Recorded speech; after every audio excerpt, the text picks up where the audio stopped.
I would like to introduce John Roberts is here. I see his wonderful face, and I would like him, he's new to our ECE team, so I would like for him to introduce himself. Hey everybody, I'm John Roberts. I am going to be the new elementary ECE assistant director, and I'm here. I'm in the Van Hoos building on the 5th floor. Thrilled to be here. I know many of you. I've got to work with many of you in previous lives, and I'm just thrilled to be a part of JCPS. So thank you for having me here today. Great. Thank you, John. As you know, that the ECE department went through a huge reorganization for over the summer and started off this year with with the reorg. And I know we've kind of sent a few things out. I'm trying to be very picky about what we send out to make sure that you're not getting bombarded with information. But our reorg consists of our team now going into zones like the rest of the district. So we have an elementary zone, which John just introduced himself. He is the assistant director over the elementary zone. We have the middle school zone, which is Angelique Shear, and we have the high school zone, which is Boyd Gudgel. So each of them now have a specialist that work directly with them. Some of you may already know, most of them have been here at JCPS. In zone 1, it's Stephanie Blakely. In zone 2, it's Annie Gooden. Zone 3, it's Tiffany Stiff. Middle school zone is Trisha Hosing, and high school zone is Jackie Williams. So with that being said, we, as far as connecting with your assistant directors and your specialists, that will now be your go-to as far as making phone calls or needing a direct line to get questions answered. So we will also send more information out with phone numbers, etc.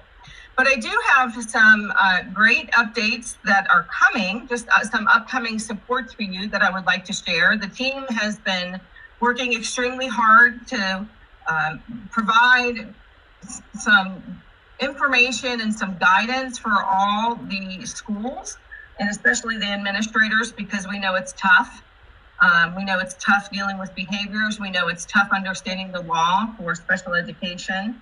So we want to make it as easy as possible for you. The one big issue that we have as far as behaviors, we are creating an administrator's guidebook to behavior for ECE students. I think you're going to be very excited to see it. It's currently in the process. It's going to be like a flip book that is easily accessible. So you could leave it on your desk, or we'll give you multiple copies of it. It's going to be a hard copy as well as a online copy. And it's going to be something, if a student is having some behavior issues and it's an ECE student, you can flip right to it and say, what do I do? What are the first 3 things I need to do? So it's quick and easy access, and that will be forthcoming hopefully in the next 4 to 6 weeks. And as we move forward in the ECE department, you're going to be seeing these guidebooks, which will help in different areas of special education that the district is having some trouble with, that we can just get right on it.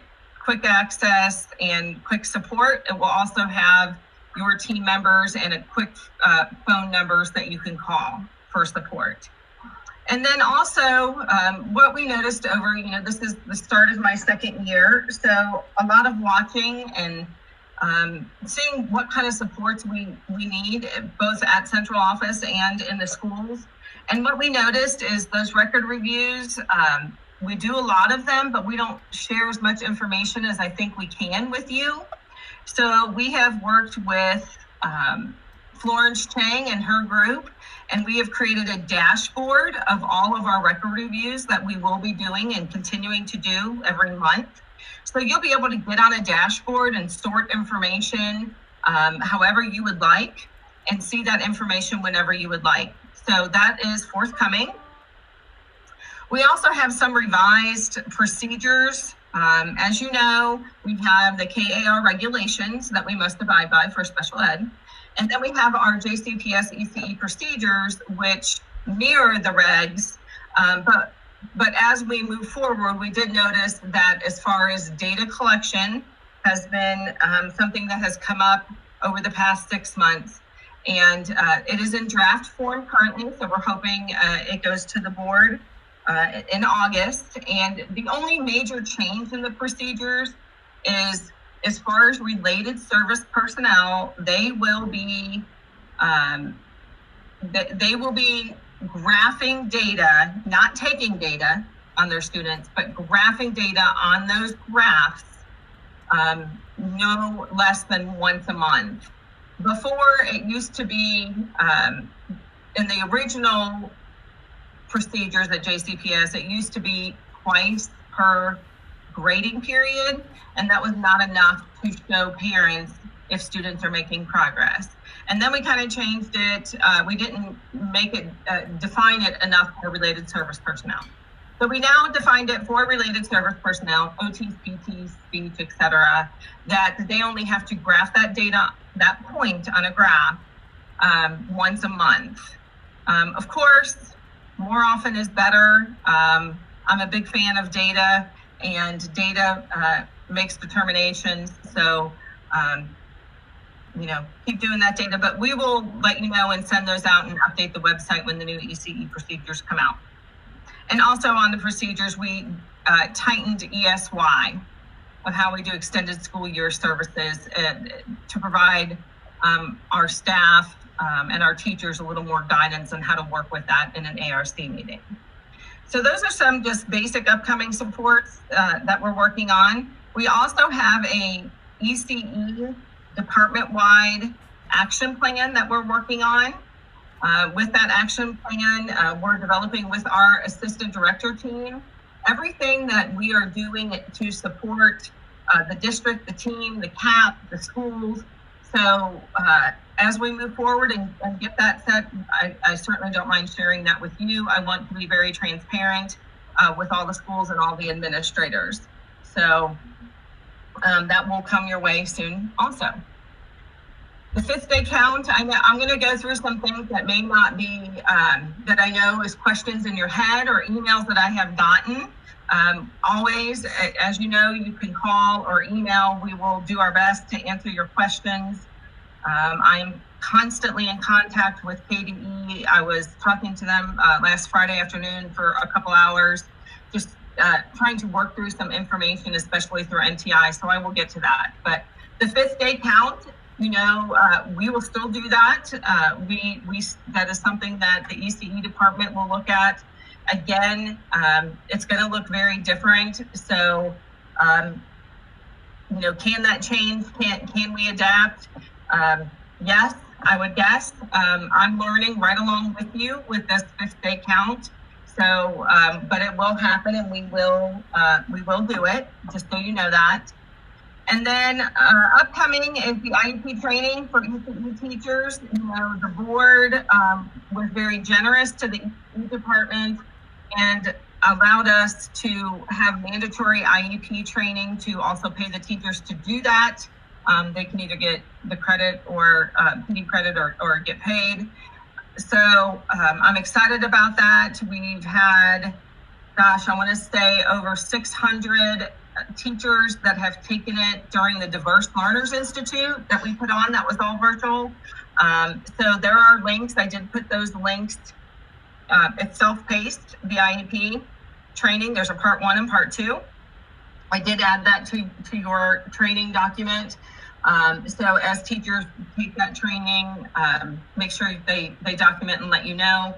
I did try and work with PD, Central, and Tara to try and figure out if there's a way that we can sort information for you about how many teachers took the training, etc. And there's just no good way that we can do that. That wouldn't take us 100 hours to do. So you're going to have to talk to your teachers and get with them to see if they have taken the training.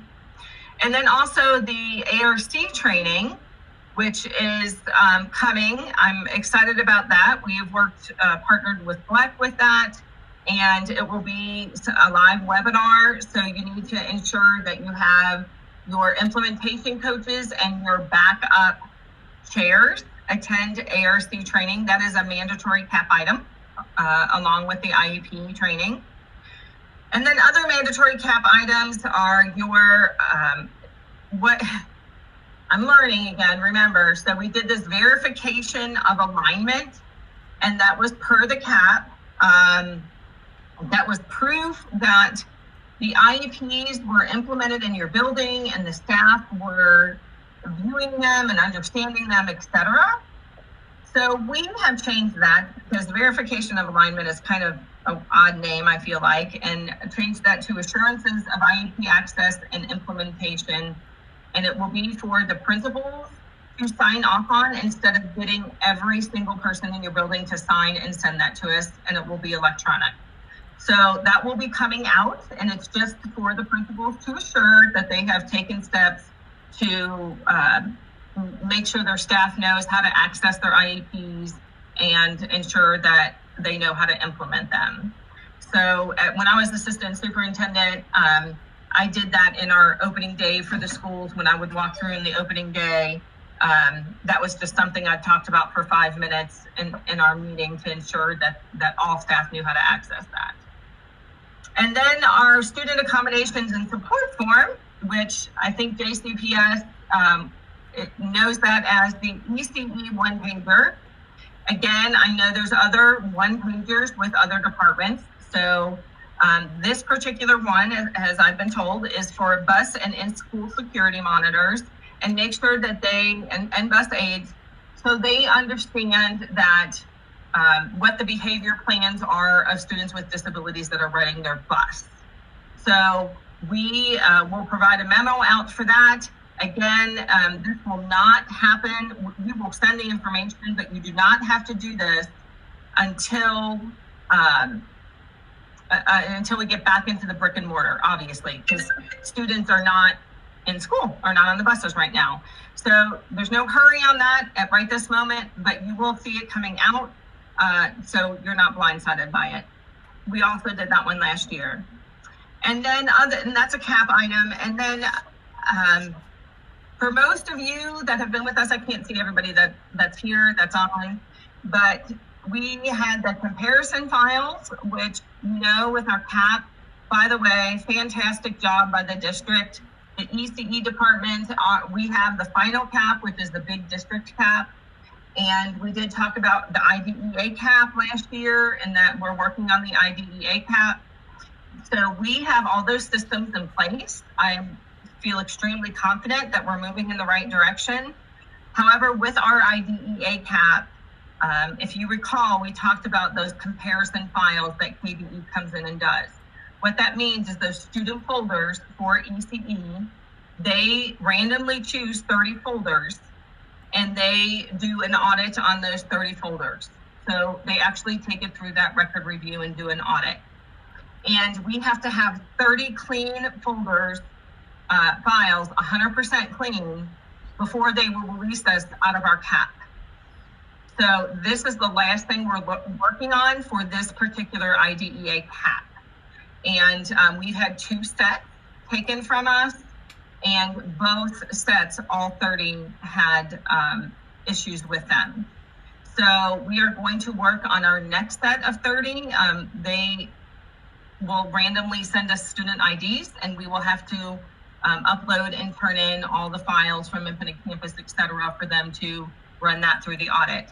But I just wanted to give you some idea of what we're finding wrong in the files, just so you know. Ultimately, it's manifestation determination reviews that they're not happening when a student is suspended, and that during those, when you're deciding as an ARC team that if you're checking, like in the IEP, the team is saying that yes, we have all these behaviors, and then in the ARC meeting, the conference summary is talking about behaviors, and then the MDR, you're checking that it is not a manifestation of their behavior when clearly it is. So just ensuring that the paperwork matches what you're saying in the ARC, and that you have the data. And missing data is a big piece of that. So a lot of missing data they're seeing in files, and that we're not documenting in the behavior tab appropriately. We're finding errors in just plain documentation. So again, that behavior guidebook is going to help with that. We'll have clear guidance and information on documenting an IC. We just got to be careful. That's about all we can do, is be very, very careful and ask questions, and we can help. And then finally, with some NTI updates that we have, as you know, as we were in NTI 1.0, there is no relief from the feds at all for implementation of IEPs for students with disabilities during virtual learning. And a dear colleague came out from the feds in 2016. Of course, I found and dug that letter out, and it talked all about virtual programs, and it said exactly the same thing that they were saying today, that there is no relief and that you have to fully implement during virtual learning.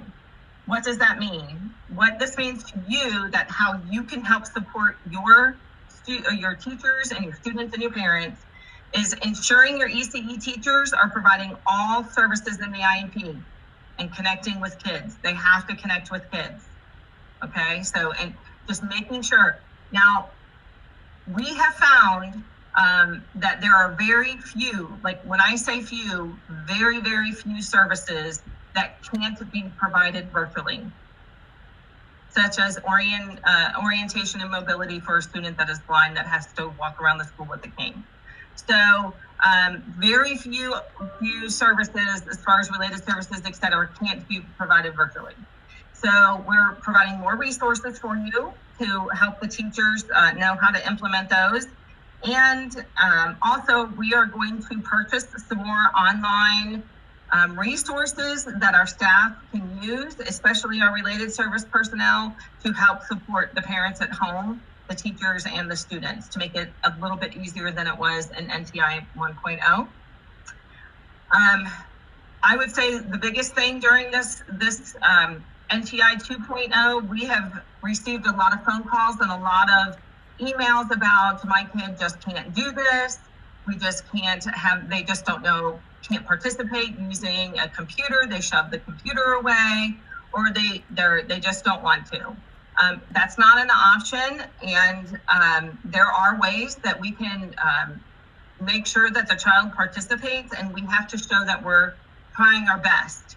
Now, we might not always win the war, but we can document everything that we've tried, and I can brainstorm with the best of them out there to tell you, how many different ways that we can provide services. So just tell your teachers that if they hear or have not connected with the student, then call their specialist or implementation coach and say, we haven't connected, and a district staff will help guide the ARC. So you're not alone in this. I know it's going to happen, but what we would prefer is make sure your implementation coaches and your teachers know we have to call an ARC if that's happening, and we will have district personnel supporting you through that ARC. Okay. So collect data, call an ARC, and we're continuing with ARCs. I am so proud. I can't even tell you how wonderful the virtual ARCs have worked. We are the best in the state at virtual ARCs, and I think a lot of it came from the support from KDE and GLEC providing that ARC training video. But we did over 4,700 ARCs virtually from March 3rd to the last day of school. It's unbelievable, it's fantastic. And we heard from a lot of schools that virtual ARCs worked and parents participated more, which is fantastic. So even when we get back into the brick and mortar, I don't want to take that away. I think that's very important for our staff, for our parents to participate, etc. So keep doing them. Again, there's all those training videos. And then lastly, The ECE compliance document for NTI that we had last year, we have updated that for NTI 2.0. That will be everybody's go-to, including my staff. Like, we look at it every day, we update it every day. That is your compliance guidance document. Almost every question that you have will be answered in that guidance document. So there are questions that we don't have answers to. We'll help you work through those. Just give us a call. But that is going to be critical in pointing your teachers and your implementation coaches as far as documentation, Infinite Campus, etc. And then one more thing that we decided, I know I keep talking, I'm going to stop for questions, but is we are not asking for any copies of any ARC meetings to come to the records room at all. We're actually going to stop it forever. As long as the documents are good in Infinite Campus, and then they print those out and then have the copies, like the originals where the signatures are, that goes in the student's file at the school. The implementation coach does not have to send copies of the ARC meetings to the record room. We don't need them. So if they have questions, we have not announced this, and once during the ARC chair meeting next week, we are going to state that, but you're the first to know. So just keep that in the back of your mind. And then finally, I want to thank you. We have made huge strides in JCPS with students with disabilities. Everybody has worked together. The schools have been phenomenal. The administrators have put up with me, have put up with the team saying, we can't do this, but we can do this, et cetera, and have called. And I'm so lucky to be here, and I'm lucky to be part of JCPS. And we are moving forward. I know sometimes it feels very negative with special education, but I'm telling you, we have done some wonderful things.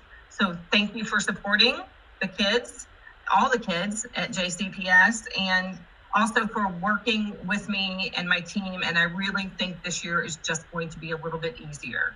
So every year I'm hoping to provide more services and support.